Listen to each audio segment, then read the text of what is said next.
Everyone. So আজকে আমি কথা বলবো ফিনল্যান্ডের জানুয়ারি 2027 ইনটেক নিয়ে। দ্যাট মিনস এই ইনটেকে অ্যাপ্লিকেশন করার আগে ফর বোথ ব্যাচেলর এবং মাস্টার্স যে কোন কোন ইনফরমেশনগুলো আসলে আপনাদের জানা দরকার সেটা নিয়ে আমি আসলে কথা বলবো। যেটা জানতে হবে সেটা হচ্ছে যে অ্যাপ্লিকেশন কবে শুরু হবে এবং কবে শেষ হবে।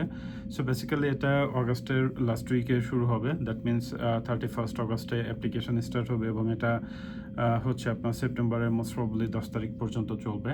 এবং আপনার যদি কোনো ডকুমেন্ট বা কোনো কিছু মিসিং থাকে, পার্টিকুলারলি ডকুমেন্ট, এটা হচ্ছে অ্যাপ্লিকেশন শেষ হওয়ার পর আপনি 1 উইক মতো টাইম পাবেন এই ডকুমেন্টগুলো আপলোড করার জন্য।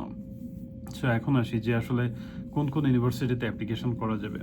ওয়েল, এখানে ফ্যাক্ট হচ্ছে যে জানুয়ারি থেকে আসলে কিন্তু সব ইউনিভার্সিটিতে অ্যাপ্লিকেশন ওপেন থাকে না।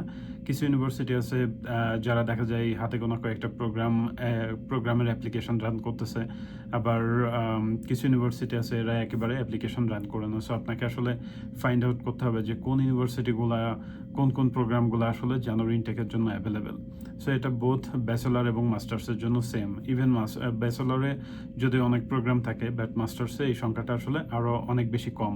সো এই হচ্ছে প্রোগ্রামের যে বিষয়টা সেটা। সো এখন হচ্ছে রিকোয়ারমেন্ট আসলে কি, এটা বেসিক রিকোয়ারমেন্ট অলওয়েজ সেম। সেটা হচ্ছে আপনি যদি ব্যাচেলর অ্যাপ্লিকেশন করতে চান, ইন দ্যাট কেস অবশ্যই আপনার এইচএসসি কমপ্লিট থাকতে হবে এবং আপনার of course IELTS score minimum overall 6 থাকতে হবে, তাহলে হচ্ছে আপনি ব্যাচেলর অ্যাপ্লিকেশন করতে পারবেন। মাস্টার্সের ক্ষেত্রেও সেম।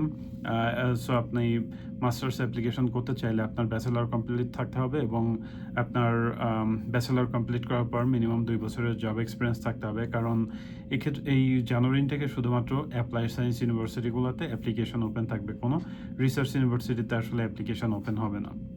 আচ্ছা, এখন আসি যে এদের সিলেকশন প্রসিজারটা আসলে কি হবে। নর্মালি ব্যাচেলর এবং মাস্টার্স উভয় ক্ষেত্রে আসলে এন্ট্রান্স এক্সামের মাধ্যমেই আপনার হচ্ছে যে স্টুডেন্ট সিলেকশন হবে। সো ব্যাচেলর এবং মাস্টার্স এন্ট্রান্স এক্সাম আসলে টোটালি ডিফারেন্ট। ব্যাচেলরের ক্ষেত্রে একটু আমি বলবো ডিফিকাল্ট হয়, বাট মাস্টার্সের ক্ষেত্রে এটা কম্পারেটিভলি ইজি হয়।